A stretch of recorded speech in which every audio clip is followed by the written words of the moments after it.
Hello प्रिय छात्र एवं छात्राओं, इस वीडियो में हम लोग देखेंगे केमिस्ट्री चौथा चैप्टर में IUPAC नेम क्लास 10th का है कि IUPAC नेम नहीं आता है बहुत सारे बच्चों को। बहुत सारा बच्चा ऐसा होता है कि IUPAC नेम का नाम सुनते ही उसको लगता है कि नहीं ये बहुत हार्ड होता है, बनाता नहीं है, छोड़ देता है। ये जबकि बिल्कुल थोड़ा सा भी हार्ड नहीं है, एकदम आसान है।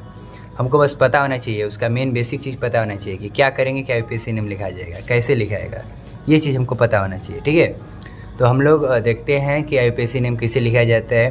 IUPAC नेम लिखते टाइम सबसे पहले हमको पता होना चाहिए कि जितना कार्बन है उनके काउंटिंग करने पे एक कार्बन रहता है, तो मेथ 2, एथ 3, प्रोप 4, ब्यूट 5, पेंट 6, हेक्स ऐसे करके होता है, ये सब पता होना चाहिए।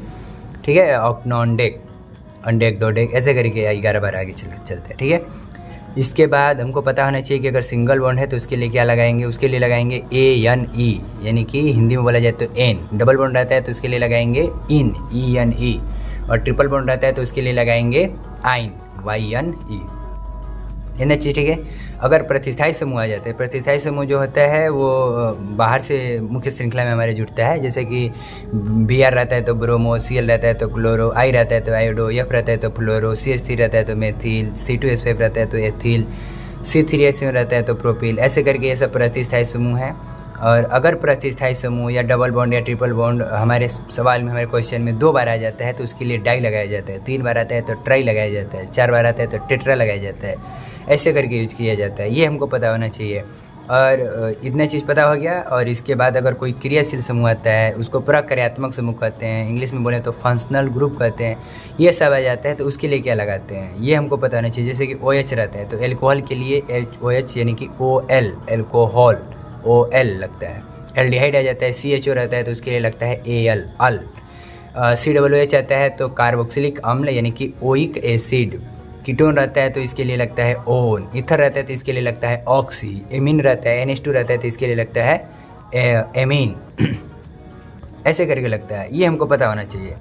और इसके बाद बस इतना चीज़ पता चल गया। अब इसके बाद हम लोग IUPAC नेम लिखने के नियम समझेंगे। कुछ उसके नियम होते हैं कि कैसे IUPAC नेम लिखा जाता है। तो IUPAC नेम लिखते टाइम सबसे पहला चीज़ होता है, सबसे पहले जो लिखा जाता है वो होता है हमारा प्रतिस्थायी समूह। प्रतिस्थायी समूह सबसे पहले लिखा जाता है IUPAC नेम में। अगर हमारे सवाल में प्रतिस्थायी समूह है तो वो लिखेंगे, अगर नहीं रहता है तो नहीं लिखेंगे। अच्छा, प्रतिस्थायी समूह कौन होता है, तो जैसे फ्लोरीन, क्लोरीन, फ्लोरो, क्लोरो, ब्रोमो, आयोडो, ये सब प्रतिस्थायी समूह है, ये लिखेंगे सबसे पहले। जब ये हमारे श्रृंखला में है ये लिख दिए, उसके बाद हम देखेंगे कि हमारे मुख्य श्रृंखला में कितना कार्बन है। अच्छा, मुख्य श्रृंखला भी पहचानना होता है कि कैसे मुख्य श्रृंखला पहचानते हैं। तो अगर हमारे सवाल में क्रियाशील समूह है यानी प्रक्रियात्मक समूह है तो वो हमारे मुख्य श्रृंखला में आना चाहिए, मुख्य श्रृंखला चुनते टाइम। इसके अलावा अगर प्रतिस्थायी समूह है तो वो भी हमारे मुख्य श्रृंखला में आना चाहिए। डबल बॉन्ड, ट्रिपल बॉन्ड है तो वो भी मुख्य श्रृंखला में आना चाहिए। और इसके साथ साथ ज़्यादा से ज़्यादा कार्बन की हमारी मुख्य श्रृंखला होनी चाहिए। इस प्रकार हम मुख्य श्रृंखला सेलेक्ट करते हैं, इस प्रकार चुनते हैं। इसके बाद जो हमारा प्रतिस्थायी समूह है वो सबसे पहले लिख लेते हैं। उसके बाद मुख्य श्रृंखला में हमारे कितने कार्बन हैं, जैसे 6 हैं तो हेक्स लिखेंगे, 5 हैं तो पेंट लिखेंगे, ये लिखेंगे। इसके बाद हम देखेंगे कि डबल बॉन्ड है कि ट्रिपल बॉन्ड है। अगर डबल बॉन्ड रहता है तो ENE, ट्रिपल बॉन्ड है तो YNE। और कितने स्थान पे है, 1 पे है तो 1 लिख सकते हैं या नहीं भी लिखेंगे चलता है, लेकिन 2 रहेगा तो लिखना पड़ेगा 2। ठीक, और ये हो जाएगा।